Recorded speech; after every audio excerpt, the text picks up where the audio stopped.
Someone who is very close to me in Minneapolis who wishes to remain anonymous recently sent me this text. I asked them if they had anything to say if I were to make a TikTok about what's going on right now, and they said the following. Our city is struggling. People are scared and trying to protect themselves against a hateful, violent, occupying regime. But Minneapolis is also resilient. Minneapolitans are caring, warm people who stand up for one another. People have volunteered to patrol schools, deliver food, and even stand at the locked doors of vulnerable businesses. I believe the Trump administration targeted us because leftist collective action is so core to our city's culture. That culture and our community will outlast them. They had more to say, but they would like to keep their identities secret. And this is someone I've known for a very long time who has dealt with so much in their life, and it really hurts to see what they're going through right now. My source also sent me this article by Slate highlighting how someone was hired as an ICE officer despite the fact that they failed a drug test and they never completed a background check. The situation in Minneapolis is also something that is not entirely foreign to me.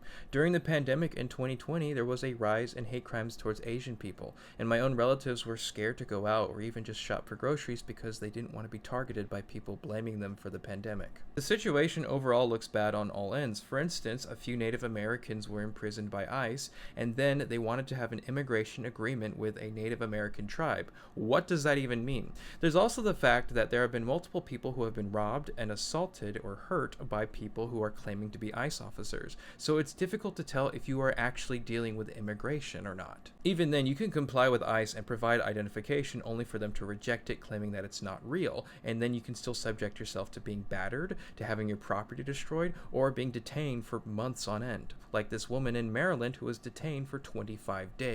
On the political side of things, the Trump administration, because it is based on bravado and in many ways narcissistic abuse, is refusing to admit wrongdoing regarding violence committed by ICE officers. So, instead of improving themselves, they are largely doubling down and endorsing the violence being committed by ICE. If any of this sounds familiar to you right now, from a historical perspective, what you are seeing right now is the implementation of colonization tactics on the American people. What you are seeing is where you are going to have a relatively peaceful society, and then the state will come in and then they will amplify the amount of discord and violence that is occurring in that area. When the people naturally react to this just out of fear, frustration, exasperation, or self-preservation, then the state will then declare that an insurrection or a revolt is happening so they can escalate violence that is sanctioned by the state. What this means is that the Trump administration is trying to invoke the Insurrection Act so they can use the military against United States citizens. Historically speaking, if a government starts committing acts of violence towards its people, and then they risk losing power if someone tries to hold them accountable, for instance Congress or the judicial branch, what do next? They try to consolidate power, so they start attacking their own political opposition. This means slander, this means imprisonment, this means poisoning, this means executions.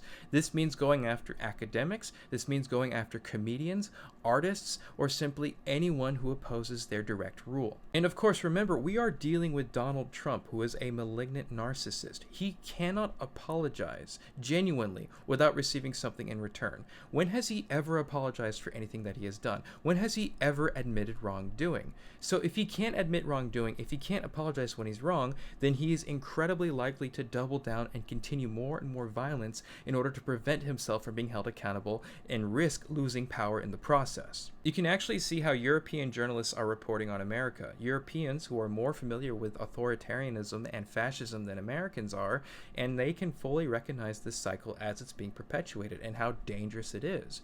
In that, in order to preserve constitutional rights, in order to preserve basic human rights for all people in America, the longer it takes to rein in these powers and hold them accountable and in check, the more difficult it becomes. The more likely it is that the United States will slip into totalitarianism or autocracy. I genuinely don't know how to express how serious of a situation this is regarding Minnesota. I don't know how to express how serious it is regarding the fact that the president is actively trying to hurt the American people, something that should be an impeachable offense, something that should have removed him from power a very long time ago. It's quite clearly obvious if you're going to pardon every single insurrectionist, regardless of what they did, because they tried to turn an election in your favor, and yet you're going to turn a blind eye towards violence towards American citizens because you disagree with them politically, then it is clear that we have someone who does not care about the American people. It is clear that we are dealing with a fascist.